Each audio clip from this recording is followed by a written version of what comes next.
Hello my dear student, आप सभी को मोस्ट वेलकम है यूट्यूब चैनल अपना प्रगतिशील क्लासेस में। आज हम लोग देखेंगे 10th क्लास के हिंदी चैप्टर प्रथम का सारांश देखेंगे, जिस चैप्टर का नाम है श्रम विभाजन और जाति प्रथा। यह एक प्रकार का निबंध है। इसमें क्या कहा गया है, डॉक्टर भीमराव अंबेडकर जात पात का जो भेदभाव किया जाता है हमारे समाज में, उसके बारे में इसमें बताए हैं हमारे बाबा साहेब भीमराव अंबेडकर, जिसे संविधान का निर्माता कहा जाता है। हमने अगला वीडियो में आप लोगों को इनके परिचय बता दिया था। अब हम इनको देखते हैं कि इस कहानी में मतलब यह निबंध में क्या कहना चाहते हैं। श्रम विभाजन के माध्यम से आज समाज में क्या बुराइयां हो रहा है, क्या नहीं हो रहा है, इस वीडियो के माध्यम से हम लोग जानेंगे। जो कक्षा 10th क्लास के है, हिंदी प्रथम अध्याय है, गोधली भागवान से लिया गया है। श्रम विभाजन और जाति प्रथा प्रथम चैप्टर है, जिसका सारांश देखेंगे। मतलब सारांश कहने का मतलब इस पाठ में जो चीज़ बताया गया है उसके हम संक्षेप में जानकारी प्राप्त करेंगे। तो आइए देखते हैं। टॉपिक मेरा क्या है, श्रम विभाजन और जाति प्रथा निबंध का सारांश लिखें। अगर एग्जाम में आएगा मित्रों सारांश लिखने के लिए, तो आप लोग इसको बेहतरीन ढंग से लिख पाइएगा, जो हम आप लोगों को समझा रहे हैं। ध्यान से देखिएगा कैसे इसको आप लोग को लिखना होगा। अगर आएगा तो बोलेंगे, श्रम विभाजन और जाति प्रथा निबंध के रचनाकार, संविधान के निर्माता एवं गरीबों का मसीहा। अभी हमने कहा संविधान का निर्माता, मतलब संविधान का निर्माण यही हमारे बाबा भीमराव अंबेडकर किए थे, जिसे संविधान का निर्माता कहा गया है। और गरीबों का मसीहा, मतलब जो गरीबों को दुख दर्द और उनको कमजोरियों को समझते हैं, जानते हैं, उसे गरीब की मसीहा कहा गया है। किनको? बाबा साहेब को, जिनका नाम है भीमराव अंबेडकर। इस पाठ में हमको यही बताया गया है। अब देखिए, डॉक्टर भीमराव अंबेडकर जी हैं, ठीक ना, कौन? गरीबों का मसीहा। इन्होंने इस निबंध के माध्यम से समाज में फैली, मतलब ये निबंध है उनके द्वारा लिखा गया, तो इसमें हम इनको समाज में बताया गया है कि यह चीज़ श्रम विभाजन नहीं होना चाहिए, जाति के आधार पर भेदभाव नहीं होना चाहिए, ठीक ना। तो देखते हैं क्या कहते हैं। इन्होंने इस निबंध के माध्यम से समाज में फैली हुई बुराई को मिटाने का कार्य किया है। मतलब समाज में गंदगी फैला करके लोग रखे हैं, जात पात के भेदभाव करके, और उसमें वो मिटाने का कार्य कर रहे हैं। जैसे हम इस फिगर के माध्यम से देख सकते हैं। आप लोगों को हम नेक्स्ट वीडियो में नहीं बता पाए थे, लेकिन इसमें हम बता देंगे। देखिए इस फिगर में, यहाँ पर देखिए इस फिगर में ये लड़की दिखाई दे रही है ना, वो बोलती है मैं चमार हूँ। ये दूसरी जाति के जो लड़की है और बोलती है इसको नीच समझ करके, और बोल रही है चल फुट दो कौड़ी की लड़की। मतलब अपने आप को यह उच्च जाति को साबित कर रही है और यह नीच जाति को साबित कर रही है। मतलब कहने का मतलब यह है, इसमें क्या हो रहा है, जात पात का भेदभाव दिखाया गया है। और इसकी मम्मी है, देखिए बगल में इसकी मम्मी है, ये कह रही है इस दुनिया में इतने घटिया लोग क्यों। मतलब ये भेदभाव को क्या कर रही है, बढ़ावा दे रही है। जाति पात को क्या कर रही है, एक दूसरे जात को यह घृणा कर रही है। इससे क्या हो रहा है, इसी भी जाति को हीन भावना से नहीं देखना चाहिए। हमारे भीमराव अंबेडकर साहब कहते हैं जो यह बिल्कुल गलत है। देखिए यहाँ पर देखिए, जात पात को भेदभाव क्यों करना चाहिए, क्योंकि यहाँ देखिए अपने ये लड़की है जो अपने माता के साथ गई है पड़ोस में, तो ये लड़की और ये लड़की इसकी मम्मी है, वो कहती तुम जाति हो, तुम नीच जात के हो, तुम यहाँ से जाओ, तुम नीच जाति को हो, जाओ यहाँ से। मतलब क्या यह अपराध कर दिया है? कोई नीच जाति से जो लोग रहेगा वह किसी के यहाँ नहीं जाएगा, या मार्केट में नहीं जाएगा, किसी से नहीं छुआछूत करेगा, या कोई भी ज़रूरत पड़ेगा तो अपनी आवश्यकता के अनुसार वह कार्य नहीं करेगा। तो यही इसमें बताया गया है हमारा भीमराव अंबेडकर कि ये जात पात का भेदभाव करना बिल्कुल गलत है, जो समाज के लिए हित नहीं है, ऐसा नहीं होना चाहिए। इसके माध्यम से हम फिगर के माध्यम समझ लिए। अब देखते हैं, वे जाति पात का पोषक देते हैं। कौन? लेखक इसमें कह रहे हैं, लेखक जिस विडंबना की बात करते हैं वे जातिवाद का पोषक है। मतलब जातिवाद का पोषक है। आज के वर्तमान समय में शिक्षित मतलब कहें तो पढ़ा लिखा इंसान है, फिर भी बुड़बक वाला बात करता है, जात पात का भेदभाव ला देता है। तो भाई पढ़ा और बिना पढ़ा अनपढ़ में फ़र्क ही क्या रह जाएगा। जो आप लोग ऐसा पढ़े लिखे हुए हैं और जात पात का बात करते हैं। ऐसा नहीं होना चाहिए। पढ़े लोगों को शोभा नहीं देता है कि आप पढ़े लिखे होकर भी जात पात का भेदभाव करते हो। तो वही कहने का मतलब है, शिक्षित लोग भी जात पात छुआछूत की भेदभाव की बात करते हैं। कुछ कुछ लोग जाति प्रथा को श्रम विभाजन का दूसरा रूप मानते हैं।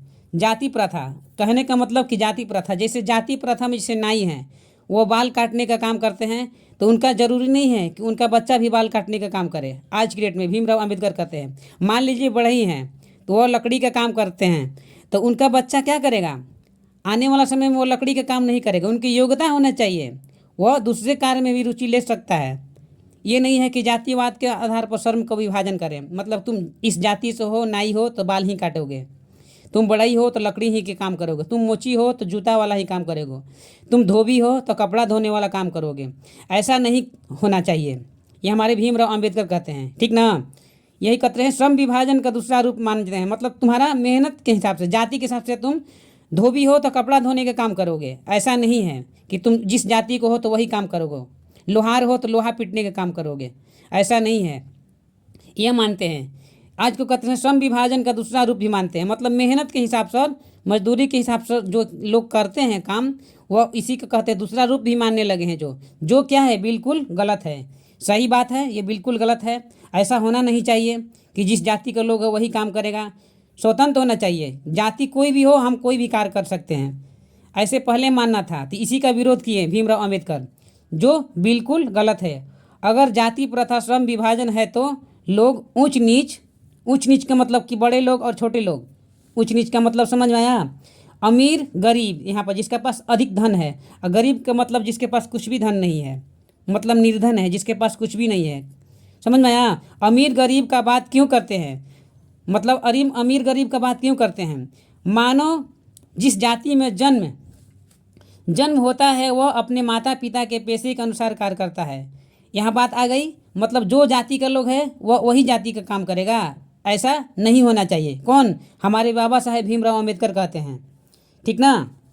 उसे रुचि हो या ना हो, मतलब लोहार का लड़का है, उसे रुचि नहीं है कि हम लोहा पीटेंगे। पिताजी लोहा का काम कर रहे हैं, अलग बात है। चाचा जी लोहा का काम कर रहे हैं, अलग बात है। हो सकता है उसका रुचि नहीं है उसमें, वह पढ़ लिख करके डॉक्टर बनना चाहता है, इंजीनियर बनना चाहता है, या और बिजनेस व्यापारी भी कर सकता है। उसका रुचि नहीं है कि हम लोहा पीटेंगे। अगर बात करते धोबी का, मतलब रज्जक, जिसका पिताजी ने हमेशा कपड़ा साफ किए हैं, आयरन किए हैं, इस्त्री किए हैं, प्रेस किए हैं, और दुकानों में अपना खोल करके काम कर रहे हैं, ये ज़रूरी नहीं है उनका बच्चा भी पढ़ लिख करके अच्छा काम कर सकता है। रुचि के अनुसार होना चाहिए। कहने का मतलब यह है, पेशे के अनुसार कार्य करते हैं, वह जिस जाति का है वही काम करेगा, ऐसा नहीं होना चाहिए। उसमें रुचि हो या ना हो, लेकिन ज़बरदस्ती थोप दिया जाएगा, तुम इस जाति से हो तो यही काम करो। हमारे बाबा साहब भीमराव अंबेडकर बोले हैं, ये ऐसा नहीं होना चाहिए। वह हमेशा के लिए उसी पेशे पर बंध जाना, मतलब उसी को काम करना, ठीक ना। बन जाता है जाति प्रथा का सामाजिक बुराई है, मतलब समाज के लोग कहते हैं कि तुम भाई नाई हो तो तुम बाल काटोगे, ऐसा समाज के लोग मानते थे। लेकिन ये बाबा साहब बोलते हैं नहीं, ऐसा नहीं है।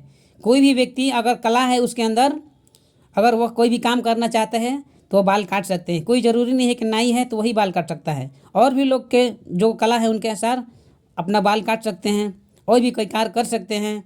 इस प्रकार से इनमें व्यक्ति को मनपसंद कार्य करना चाहा, मतलब मनपसंद कार्य करना चाहा, मतलब अपने मन के अनुसार, इच्छा के अनुसार कार्य करना चाहिए। समझ में आया?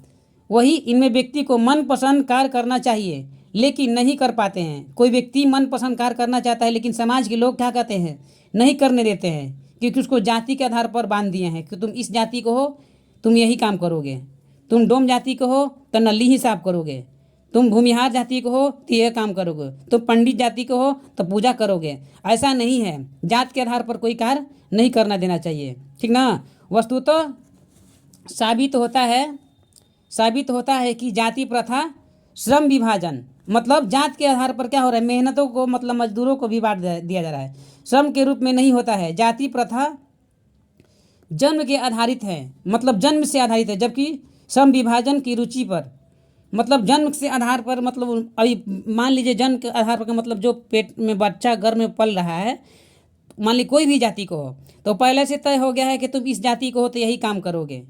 लेकिन बाबा साहेब ने इसका विरोध किया, नहीं, जो जाति का है वह कार्य नहीं करेगा, स्वेच्छा से अपना कोई भी कार्य कर सकता है। जबकि श्रम विभाजन रुचि पर होता है। श्रम विभाजन क्या है? रुचि पर। जो भी जिसका है काम वो अपने रुचि के अनुसार कर सकता है। ऐसा नहीं है कि जो आदमी है वही काम कर सकेगा, ऐसा नहीं है। जात के आधार पर काम नहीं करना, रुचि के आधार पर काम करना चाहिए, जिसमें उस जिसका रुचि है। अगर पढ़ने का उसके अंदर रुचि है, अगर पढ़ाने का कला है तो टीचर भी बन सकता है। कोई भी बिरादरी के लोग हो, शिक्षक बन सकता है। अच्छा स्कूल में जा कर के अपना पढ़ा भी सकता है, पढ़ भी सकता है, ज्ञान प्राप्त कर सकता है। मतलब ये नहीं है कि जिस जाति को हो तो उसी जाति का काम करें हम, ऐसा नहीं है। हमारे बाबा साहब अम्बेडकर ये कहते हैं, ठीक ना।